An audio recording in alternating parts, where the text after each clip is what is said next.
The scandal, as we all know, has spawned greater conversations about sexual harassment, about sexual assault. You may know Justin Baldoni from his work as Rafael Solano on the hit TV series Jane the Virgin. We'll communicate, and I'll listen and trust you, because you were right. I was all caught up in Jane's story stuff, but I'm not anymore. And I can tell you 100% that I don't want to be with Jane. I want to be with you. Well, Justin is also a fierce supporter of women's rights and, as he says, human rights.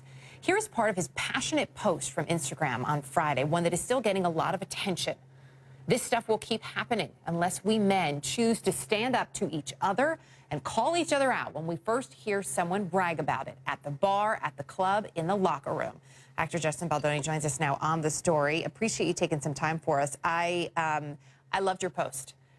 There is no, I'm not going to beat around the bush on that one. I thought it was fantastic. I thought it was needed. And one of the things, there are a number of things that you wrote, but this especially stood out. And I want to share it with our viewers. It's not their fault for flaunting their sexuality or because of the way they dress. It's not. A woman can wear whatever she wants. It doesn't give a man permission to touch her. Why is it so tough for some people to understand that just by existing as a woman, it is not an invitation? You know, that's a question for the ages, and I can't answer that. I just think that unfortunately, men just don't know how to keep their hands to themselves in some situations, and you know, I think that there's a lot of reasons why that happens, but the fact that we blame women is just really the part that bothers me so much. It's like, you know, it's like you blame yourself because you go eat McDonald's. Right? Or you blame yourself because you have McDonald's food all day long, and then you blame yourself because you get fat.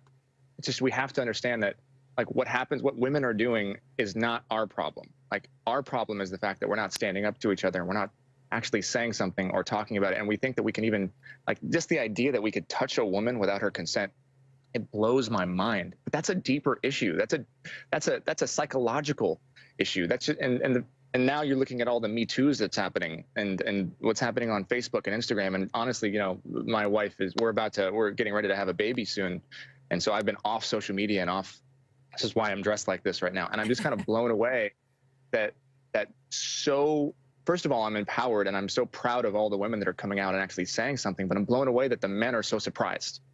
Does that make sense? Like, we're like, wait, what? Like, why? Like we don't know? Of course, every one of us men have been one of those men, and it sucks. It's unfortunate. We all have an unconscious bias. We all treat women in ways that are always not great. It's just the way that we were raised as men, and that's part of this broken system that we have to fix. But so something that you as a dad can work on, obviously, and you as a husband and as just a member of society. When you talk about men needing to call each other out, though, I mean, tell me specifically, how does that happen? How does that go down? Like, hey, dude, you know what? That's not cool. You can't say that about her. Is it really that simple? I think it really is simple. You know, I've had some really profound experiences with men. And, you know, it's also, and to give credit to men, it's really difficult to stand up to another man and risk your power or your status.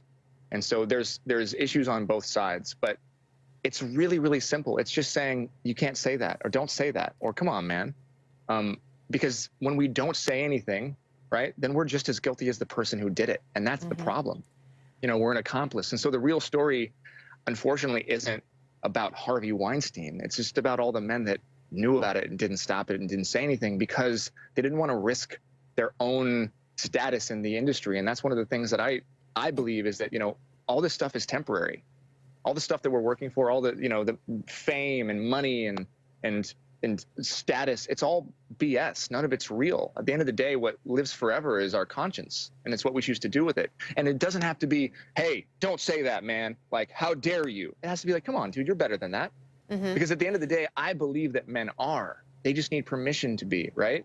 And until we start standing up to each other, until we start keeping each other accountable, then this stuff's going to continue to happen, right? And the only way to be an ally to a woman is not to respond on Facebook by saying, hey, guys, I don't condone this.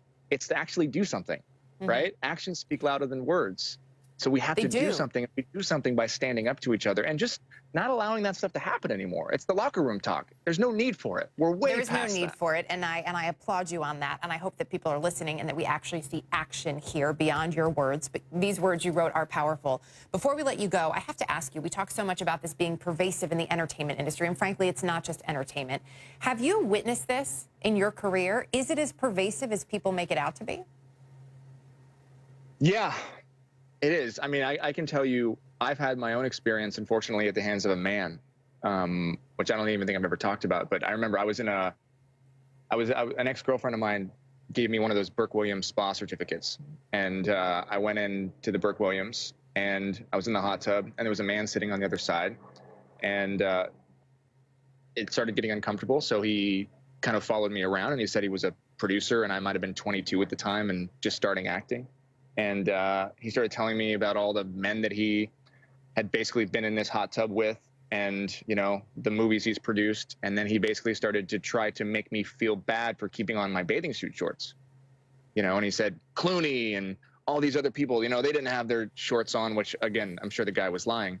He's like, what are you embarrassed about? And I was like, are you serious? And as an example, 22 years old, there's a thought in your mind that goes, man, if this guy can put me in a movie, maybe I'll do that. And of course I was like, no, dude, I'm good. And so I just left.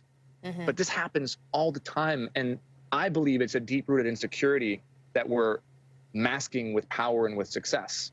Because the second you have money and power and the ability to put someone in a movie, that's great. But at the end of the day, you're just a human that needs to be loved, and maybe you're feeling rejected. And this is how we're using our power. It's just wrong. But it happens every single day.